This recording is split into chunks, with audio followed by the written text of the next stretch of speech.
Have you ever started a project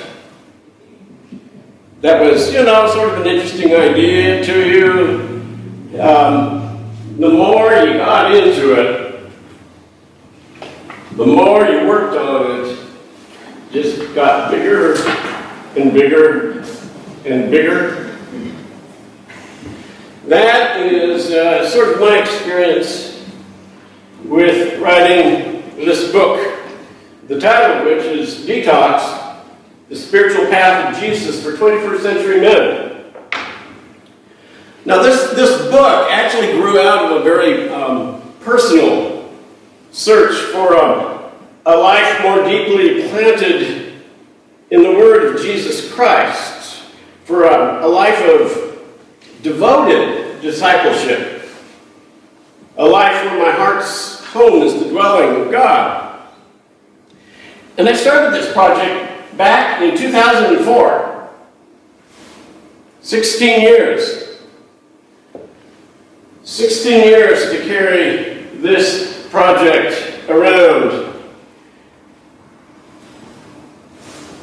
The book itself and the whole process behind it was really a search of deeper truth-telling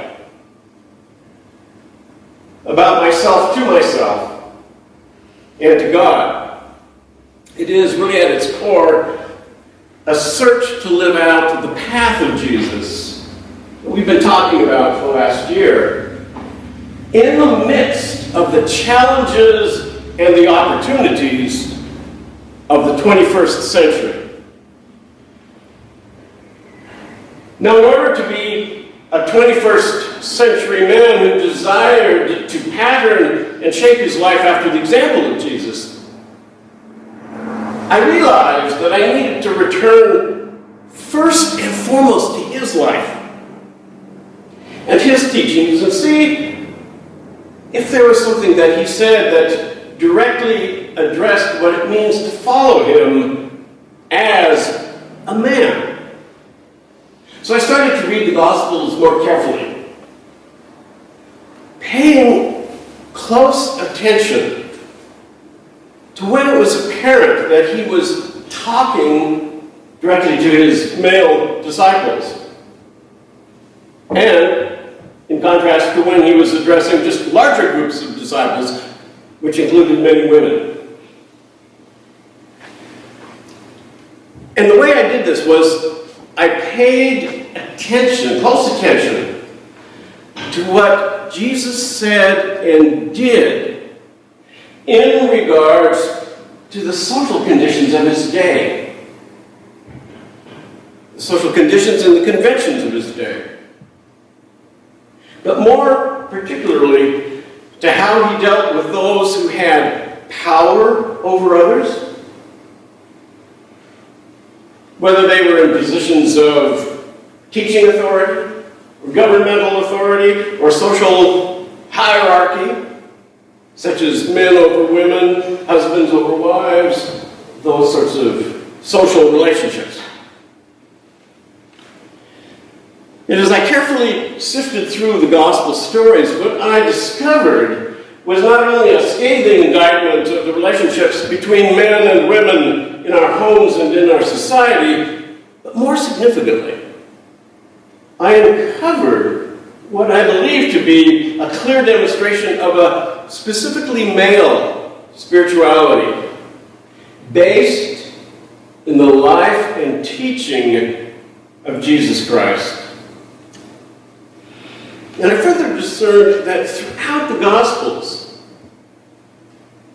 Jesus strove to instill this spirituality which he had in the lives and thoughts of his male followers. Furthermore, I realized that this spirituality was not simply meant to be a set of lofty teachings, of clever aphorisms or points to ponder, but rather it was a way of life, deeply rooted in the spirit, in the power of the one who had emptied himself of all divine prerogatives and power and became a servant of all. So to be a new creation in Christ, as Paul says in 2 Corinthians 5:17, means to actually enter into the full way of thinking and acting that Jesus demonstrated, which is actually a full expression of who he is. And thus is actually a revelation of God's very self as well. That's our proclamation about Jesus, is that he reveals God to us. If we want to understand the nature of God, we look to Jesus. And we see in Jesus the life of someone who, as was read in the scriptures this morning, gave his life, his whole life. We're not talking just about dying on the cross. We're talking about his entire life was given to us as an example, as the image of what God is like, what God's love is like.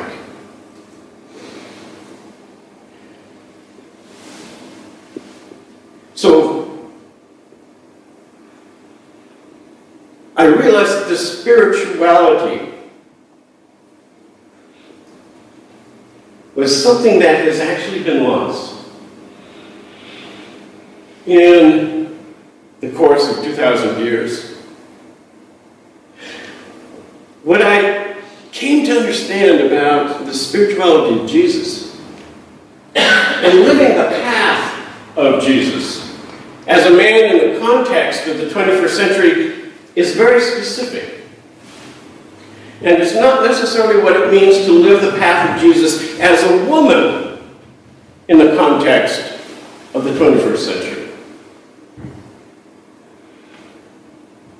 But in the early 2 decades of the 21st century, as they wore on, it became obvious that this book was actually written to cure a sickness.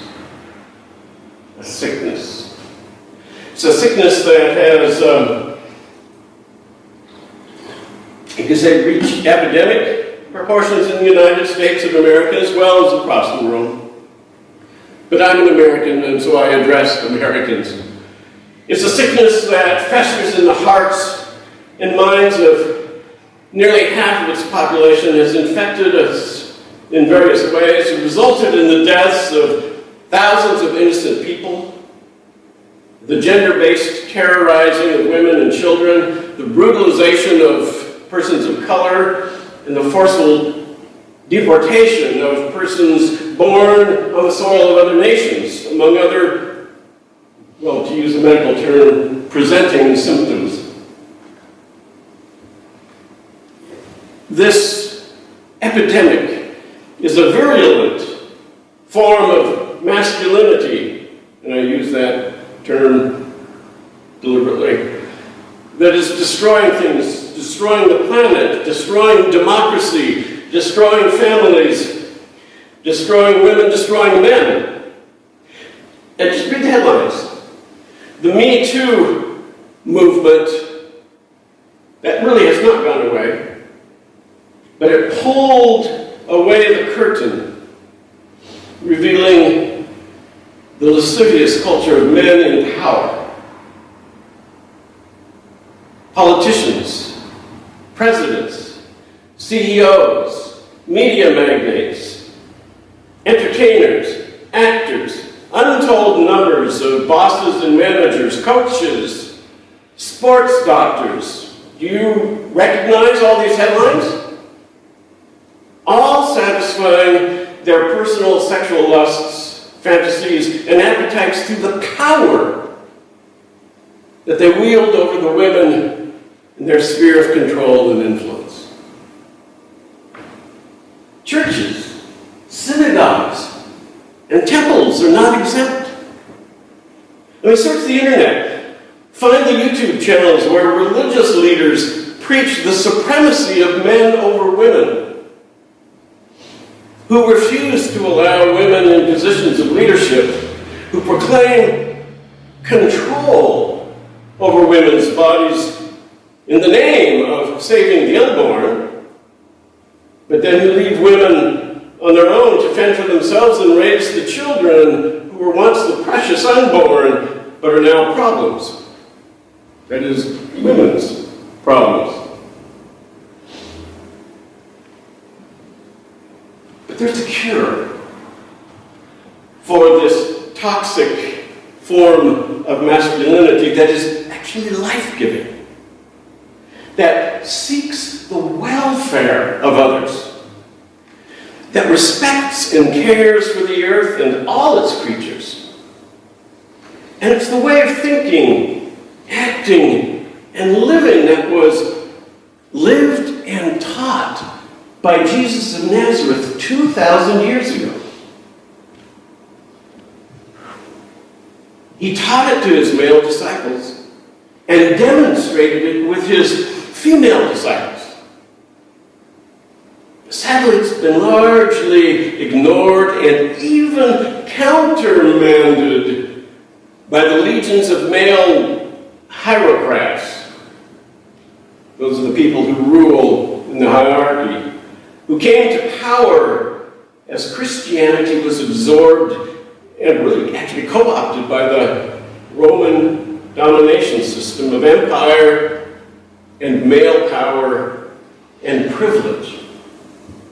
And this is one of the great and saddest ironies of history, is that Jesus actually came and demonstrated a different way of being that the church quickly ignored and forgot. Because Jesus, as in the reading today, specifically forbade his male followers, he's talking to his male disciples, he forbade them to lord it over one another in the way that the rulers of the world did. But then, what do you know? The world rushed in and took over the church. So you had, all of a sudden, very powerful hierarchies of power develop in the church that were all men. And then those men were starting to tell the women, who had been on an equal basis with the male disciples, no, you have to stay in your place. In fact, go over there to the side. This was not the way of Jesus, and this was not actually the way of the early disciples. So let's just take two examples that I look at in my book. The two scriptures that we read this morning. The first comes from the chapter that's actually entitled Son of Magnificat. And there's an old saying that is somehow appropriate for Mother's Day. You've probably heard it. The hand that rocks the cradle topples empires. Have you heard that saying? So watch out, Danny. Think of what it would have been like to have been raised by the woman who thought about God in the way that Mary thinks in the song that Luke ascribes to her called the Magnificat. Have you ever really listened to those words? They're pretty powerful. God has performed mighty deeds with his arm. He has scattered those who are proud in their inmost thoughts. He has brought down rulers from their thrones, but has lifted up the humble. He has filled the hungry with good things, but has sent the rich away empty. Think about that. Think what it would have been like to have been raised by a woman who thought such things. How that was absorbed by Jesus. Think of how Jesus came to know from his mother that God is concerned about the social conditions of all persons. I mean, that's so wild and crazy thing to think about, huh? In the midst of a culture in which it was taken for granted that some people had a whole lot more than the most of the rest of the people. And how it is that human beings relate to one another and treat one another. And I'm wondering, did Mary affirm for Jesus the teachings of Moses when he reveals God's nature and character? In Deuteronomy, when he says, "For the Lord your God is God of gods and Lord of lords, the great God, mighty and awesome, who shows no partiality and accepts no bribes."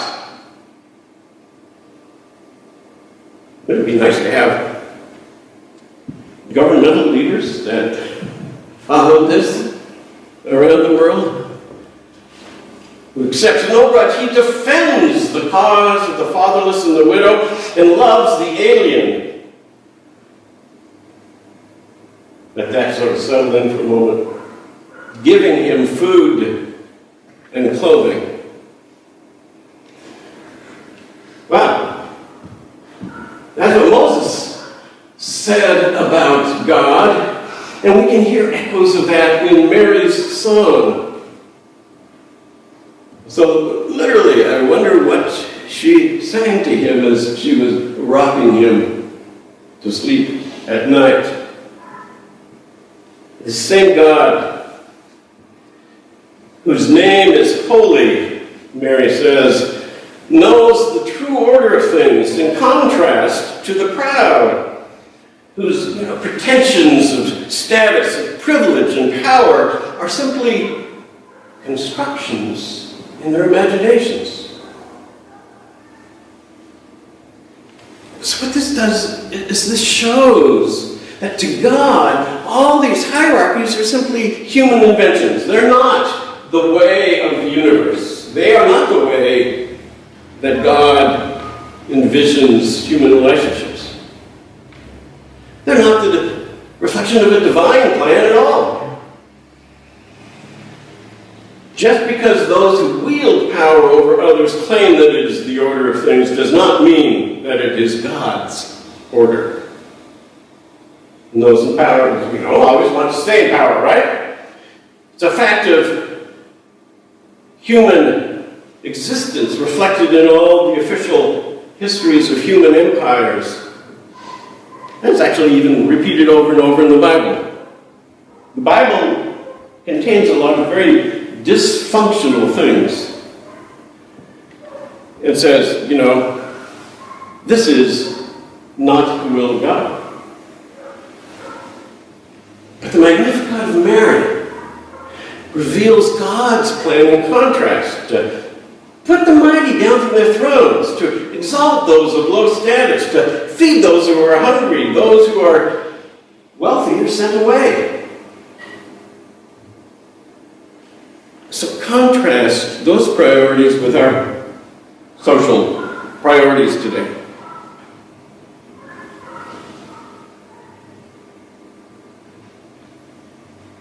Essentially then, God's intention is to overturn our patterns of social interaction that favor the few at the expense of others.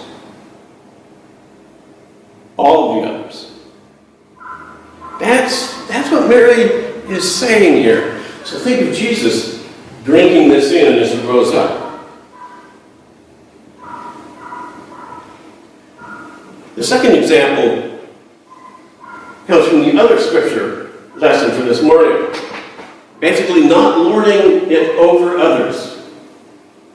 And that's a phrase that actually came into the English language as the translators of the King James Version tried to deal with this long Greek word that best way to translate it is lord it over others.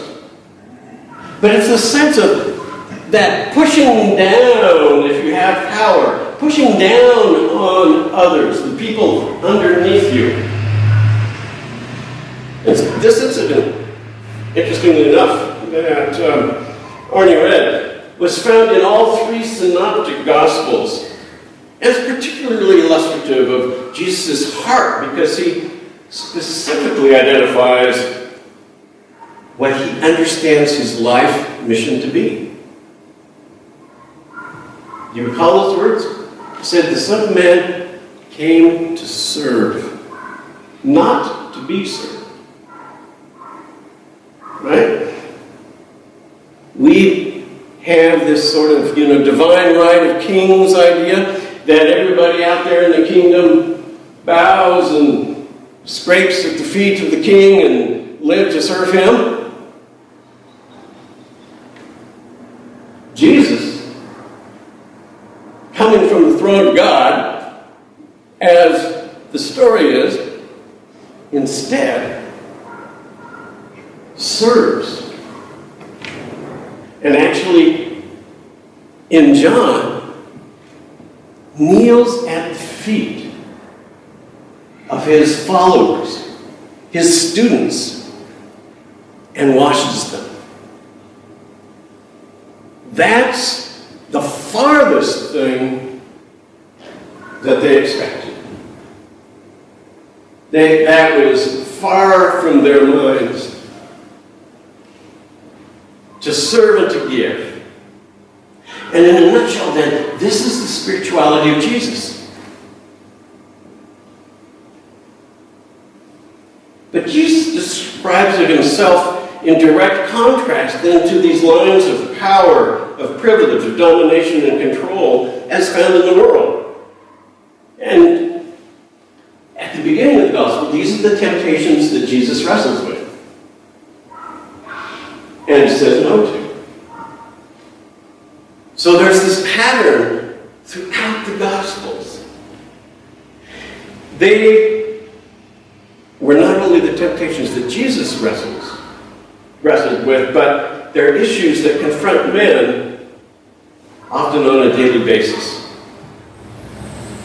So Jesus is really engaging in a thorough critique and rejection of how power is used in human affairs to control, to dominate, and oppress other people.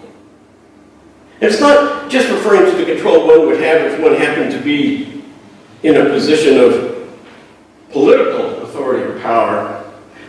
Because few, if any of his followers or disciples had any sort of political power. One possibility is Matthew, who was a tax collector. He probably had actually the highest status and power available to him as a tax collector. But the rest of them didn't have political power. What Jesus does, though, is basically to say this. He says, you're familiar with how political power is wielded in the world. I mean, you've experienced it used against you. Even Matthew. You have seen how it oppresses and hurts and destroys. This is the opposite of what I'm about. The power you have experienced presses people down. I have come to raise them up. I have come to ransom and set people free. The power you have experienced has been used by those in power for their own personal benefit. I have come that others may benefit from me. Others may benefit from me. Giving and serving. I think that is actually at the deepest core of men's hearts what they want to do. But our society has squeezed that out. I mean, think of the participation of many men in the military as evidence of the willingness of men to give their lives to a cause. After all, it's called military service for a reason. Volunteer fire departments. I was a volunteer firefighter the first 5 years of my ministry. And it was very interesting for me to be in a department of basically all men. I think there was one woman who was part of the volunteer group. But these were guys who were willing to throw themselves into the line of danger. I mean, it's not a lot of fun to run into a burning building or to drive around a burning field. These departments all across the country and world are staffed by men willing to leave the comfort and safety of home and work in order to confront the danger that out-of-control fires poses. There is a yearning in men's hearts to serve others, to work for the benefit and the well-being of others. What Jesus does is to focus upon this impulse and raise it to a guiding theme for his followers. And so what this does is this impacts men in specific ways. Instead of asking, how will this action get me ahead in the world or raise me up a notch, we ask ourselves, how does this action serve others and help them get ahead, raise them up a notch, or provide for their welfare? In the sphere of politics, just consider, I know this is a wild and crazy, wild-eyed idea, but consider how the tone might instantly change from the triumphalist, no-holds-barred, winner-takes-all, battlefront atmosphere of national politics to one that is based upon serious consideration of how to serve, get ready to gasp, the lowest economic sectors of society. Which actually sort of sounds like the preamble to the Constitution to me. For the welfare of all. Or consider how differently business might be done if the bottom line of a company was not amassing profits for shareholders and exorbitant salaries for upper echelon executives, but how profits might be used not only to develop new products that actually serve the needs of persons, but also were used to provide needed services to underprivileged communities.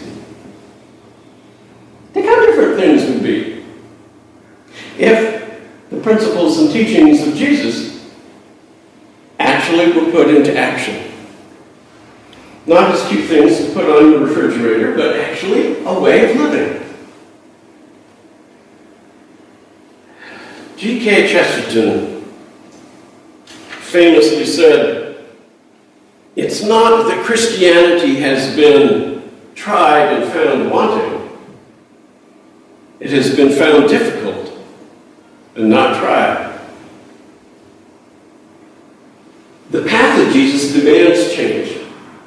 And it demands courage to face up to our dysfunctional and destructive society. It requires of us to live our lives for the betterment and well-being of others around us and far away from us. That's the hidden gem. And my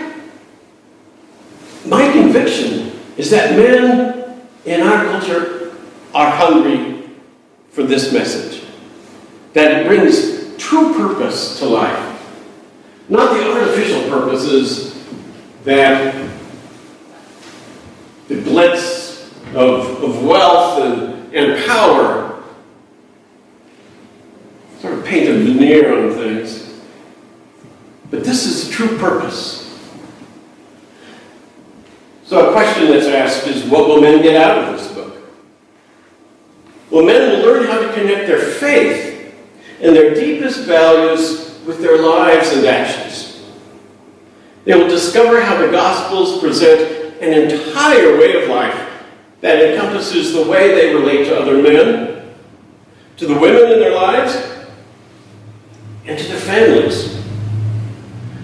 They will learn practical ways to become better fathers, partners, and men in society by confronting any patterns of abuse and oppression in which they have been socialized, and learn how to live and express boldly the deep love that they feel for the world and its inhabitants. So this book basically probes beneath the surface of the gospel stories for the social settings and significance of Jesus' teachings. It investigates how Jesus encountered and engaged the oppressive and abusive social systems of his day. It explores the things that Jesus did as specific spiritual practices designed to change the patterns of thought and the patterns of behavior of his male disciples. It provides practical exercises that will help the reader to apply those same practices today. And finally, it presents a practical and courageous spirituality that is balanced, daring, and holistically comprehensive. Love the Lord your God with all your heart, soul, mind, and strength, all that you are. So finally, my hope for this book, the hope that has been 16 years in the making, is that men of all ages, races, ethnicities, and political persuasions will read it and consider carefully how truly living and practicing the way of Jesus just might provide true fulfillment of life and satisfy their hearts at the deepest level. And in the process, will benefit and bless the world around them. That's my prayer for this book and its distribution. May God use it in the way that God can best find it of use.